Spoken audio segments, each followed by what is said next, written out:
otakus e otomis, eu sou a Mai e bem-vindos ao meu canal Contra Animes. E nesse vídeo nós falaremos do incrível e apaixonante mundo das waifus e dos husbandos.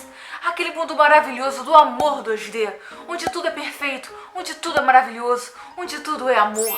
Um tema super apropriado se pensarmos que falta apenas 2 semanas para o Dia dos Namorados. E aí, você já tem a sua wife ou seu husbando? E para começar esse vídeo, eu explicarei os termos wife e husbando. Eu sei que a maioria sabe que wife vem de wife e husbando vem de husband. 2 palavras em inglês que os japoneses têm dificuldade de pronunciar. Mas você sabe exatamente como surgiu esse termo e por que ele é usado? E eu vou explicar isso para você, assim como no final do vídeo eu vou explicar como você deve selecionar o seu amorzinho 2D. Para começar, você deve saber que wife e husband são termos um pouco pejorativos, inventados pelos ocidentais para designar aqueles personagens favoritos pelo público otaku japonês. Para ser mais específica, foi exatamente em 2009 que começou a circular uma notícia de que um japonês finalmente tinha conseguido oficializar a sua relação com a personagem 2D de um jogo. E é claro que a mídia ocidental resolveu começar a divulgar essa notícia, colocando um pouquinho mais de informação e tornando isso uma grande bizarrice. Nessa notícia, um homem japonês declarava que finalmente tinha conseguido se casar com um personagem tão amado e tinha finalmente satisfeito seus desejos por personagens 2D. Essa notícia repercutiu tanto e foi tão estranha que até mesmo o Fantástico fez uma matéria com esse homem e com outros homens japoneses dizendo que tinham um amor especial por personagens 2D e não tinham interesse nenhum em se relacionar com pessoas de verdade. O que foi realmente algo muito engraçado pro público otaku, que a gente sabia que isso não era a realidade, que isso não acontecia mesmo. Ninguém saía com um travesseiro na rua, levando ele para tomar café, cinema e apresentando como uma esposa. As pessoas que têm um grau de obsessão muito forte e começam a confundir a ficção com a realidade acabam se tornando hikikomores e se trancando em casa. É algo totalmente diferente de um cara sair com um travesseiro. Era claro que a pessoa que estava fazendo isso estava fazendo para chamar a atenção e não para representar o público otaku e aqueles que realmente gostam de um personagem. Mas vocês sabem como é que é a mídia, né? Se tinha alguma coisa estranha para se falar, eles aproveitaram e falaram. E falaram muito mal. E como de praxe, o otaku ocidental não quis perder essa piada e foi automaticamente para os fóruns como 4chan, que são fóruns de bizarrice no mundo de otakus, e começaram a publicar essa matéria e zoar aqueles otakus que eram apresentados ali, querendo sair com a namorada de almofada e fazer coisas com ela e apresentá-la aos outros como se fosse sua esposa. E começaram a dizer Look, a Japanese guy with his wife. No, wife no, wife. E foi imediato, com a popularização dessa zoeira, esse termo não foi só usado para ridicularizar os caras daquela matéria, mas também criaram um novo termo no mundo otaku, wife and husband, assim como vários outros termos exclusivos ocidentais que já existiam, como yaoi, lemon, lime, orange e vários outros termos que a fandom ocidental otaku costuma usar. Só que antes que você venha me questionar o que exatamente é wife e husband nos termos ocidentais, é melhor deixar claro que esse termo não existe no japonês, é exclusivamente nosso e quer dizer uma coisa um pouco diferente do que a gente imagina, do que a mídia repercutiu na época que essa zoeira foi presente. Wife e husband pro ocidente não quer dizer aquele personagem que você quer ter uma almofada e sair por aí com altos encontros. Na verdade, quer dizer o personagem que você mais se identifica, sendo um pouquinho diferente do que seria um personagem favorito. Toda vez que um otaku assiste um anime ou um mangá, ele automaticamente começa a analisar os personagens. Ele acaba elegendo um personagem favorito, alguém que ele acha legal, que tem uma atitude legal. Mas não só tendo um personagem favorito, ele acaba escolhendo aquele personagem com quem ele se identifica mais, com quem ele entende mais. Que não é necessariamente o que ele mais gosta, mas é com aquele que ele se acha mais parecido. Seja porque tem uma personalidade que ele tem ou que ele gostaria de ter. Mas tem aquele jeito que ele olha e pensa, nossa, eu consigo entender esse personagem. Nossa, ele tem uma atitude que eu teria na minha vida. Seria como aquele conceito de almas gêmeas.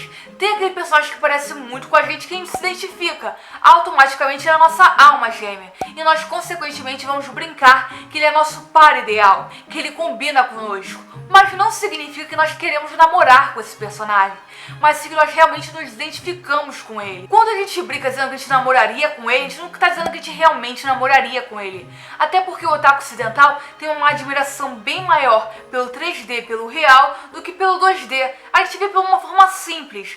É muito mais fácil você encontrar um otaku ocidental dizendo que está apaixonado por uma cosplayer famosa que consegue se vestir muito bem a caráter com o personagem que ele gosta, do que ele gostar realmente do personagem 2D, do que pensar em ter uma relação com o personagem 2D. Até porque entre nós ocidentais, as relações são bem mais calorosas do que são entre os japoneses. Já que o japonês tem aquela frieza, ele poderia tolerar bem melhor um namoro à distância, um namoro sem ser físico. Já nós ocidentais sempre ficamos com aquela ideia de que queremos ver a pessoa que gostamos, mesmo namorando à distância, a gente quer abraçar, quer estar junto, quer conversar, quer falar dos nossos próprios sentimentos. Então pra gente, quando a gente diz que está apaixonado por personagem 2D, é uma grande brincadeira. Mas pra quem tá de fora e tá vendo isso, pode ser considerado algo sério e doentio, justamente por causa dessas notícias que foram vinculadas há 8 anos atrás. O que se pensar não tem na verdade nada demais, porque já é comum da nossa cultura admirar muito uma banda, um artista, alguém que a gente não pode ver, mas que a gente gosta porque a gente se identifica de alguma forma, seja com o trabalho dele ou nos personagens com a personalidade deles. Claro, eu acho bom avisar que também tem aquelas pessoas que acabam extrapolando um pouco e começam a reivindicar o personagem pra elas, achar que o personagem é a representação 2D perfeita delas, e começam a dizer que elas são a Yuno e vão matar todas as amigas do namorado, ou que elas são a verdadeira reencarnação da princesa Serenity e que só elas conseguem ter aquele coração puro, aquele jeito brincalhão e conseguem formar amizade de verdade. Mas eu acho bom deixar claro pra vocês que essa pessoa não representa o público otaku e que esse sentimento que ela tem não é o sentimento normal que se tem por uma wife ou por um husband. Esse tipo de obsessão doentia é algo que se encontra em qualquer lugar, em qualquer fandom, e não é algo exclusivo do público otaku. E normalmente são de pessoas um pouquinho diferentes. São pessoas com probleminhas. Doidinhos. Já no Japão é totalmente diferente, já que a cultura deles é diferente. Assistir animes, ler mangás, já é algo vinculado ao dia a dia deles. Então você ser otaku não é ser realmente uma pessoa que se destaca ou que gosta apenas de animes, mangás e personagens 2D. Você dizer que é otaku ou que você coleciona coisas de anime não é o que vai te tornar diferente do grupo. É apenas uma pessoa como um hobby como qualquer outro. Até porque o termo otaku lá no Japão significa ficcionado, não necessariamente animes e mangás, mas qualquer coisa. Uma pessoa que tem um hobby. Pode ser por trens, por história, por idols, por bandas ou por animes e mangás. Não tem nenhum diferencial. É só dizer que se você gosta muito de alguma coisa, você automaticamente é otaku, porque você tem um hobby vinculado a isso. Como é algo normal na cultura deles, tem sim aquelas pessoas que extrapolam o limite, mas lá o público é um pouco diferente e é muito mais fetichista. Então é normal as pessoas, quando acabam gostando muito de um personagem, levando esse sentimento pra fora, começando a sentir sentimentos a mais, seja pelo mangaka ou pela dubladora desse personagem. E aí começa a entrar naquele mundo fetichista, com idols, colegiais, animais, furry e todas essas bizarrices que a gente sabe que existe por aí. Aí um cara, por exemplo, pode gostar ou de bonecas ou de conteúdo adulto feito em 2D, e isso significa que ele realmente seja um otaku ou que ele tem um personagem que ele ama muito.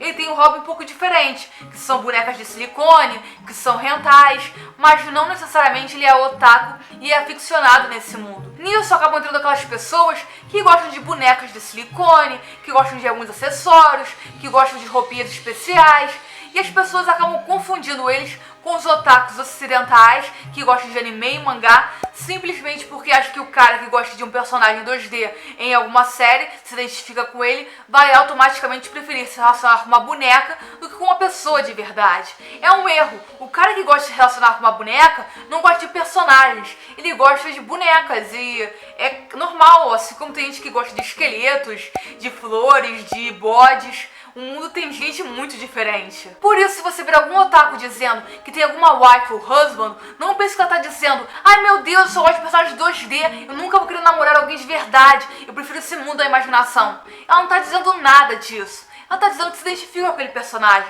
que é aquele personagem que ela realmente acha parecido com ela. E para aquele público que é otaku, que entende esses termos, vai compreender dessa forma, e não que ela quer namorar com aquele personagem. Mas eu sei muito bem que você deve estar pensando, ok, eu entendo, tem esse negócio de identificação com o personagem, mas e aquelas pessoas que ficam dizendo que namoram o personagem, que tem aquele personagem como crush, que ele é maravilhoso, lindo e totalmente perfeito para elas? Bem, existe um mundinho chamado Visual Novel, que são joguinhos onde você pode namorar com um personagem em 2D. É bom deixar claro que isso é só um jogo, e a ideia desse jogo é conquistar, seduzir e escolher um personagem que você se identifica ou que você acha muito lindo para sair com você.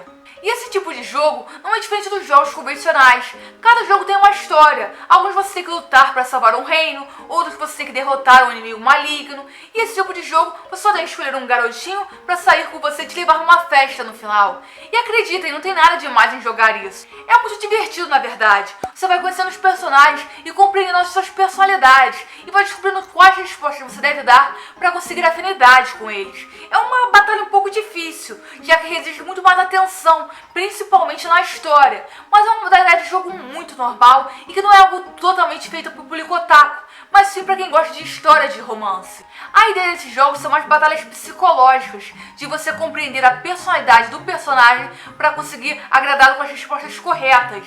É mais uma forma de conhecer pessoas do que realmente querer namorar com aquele personagem. Claro que as imagens no final, com beijos e encontros, são um bônus bem divertido, mas mesmo assim a ideia principal é saber de uma história e conseguir decifrar os personagens dessa história. É só um jogo com foco na história e na psicologia dos personagens, com uma nova proposta, mas não tem nada diferente. E não significa que quem gosta desses jogos gosta da realidade 2D e trocaria ela pela realidade 3D. Posteriormente devo fazer um vídeo explicando sobre esse tipo de jogo e como funciona mais ou menos o desenvolvimento dessas histórias, que é mais focado realmente na história e na interação do que realmente na jogabilidade. Mas é bom deixar claro que esse tipo de jogo é só uma forma nova de jogabilidade e não uma substituição de namoros reais por namoros fictícios. E esse foi o nosso vídeo. Eu espero que vocês tenham gostado. E se você gostou desse vídeo, deixe seu gostei. Se você não gostou, deixe seu não gostei. Se inscreva no canal para ver mais vídeos. Até o próximo vídeo. Já, né? E a minha tia ainda perguntava cadê os namoradinhos. Tia, olha pra cá, estão todos na minha.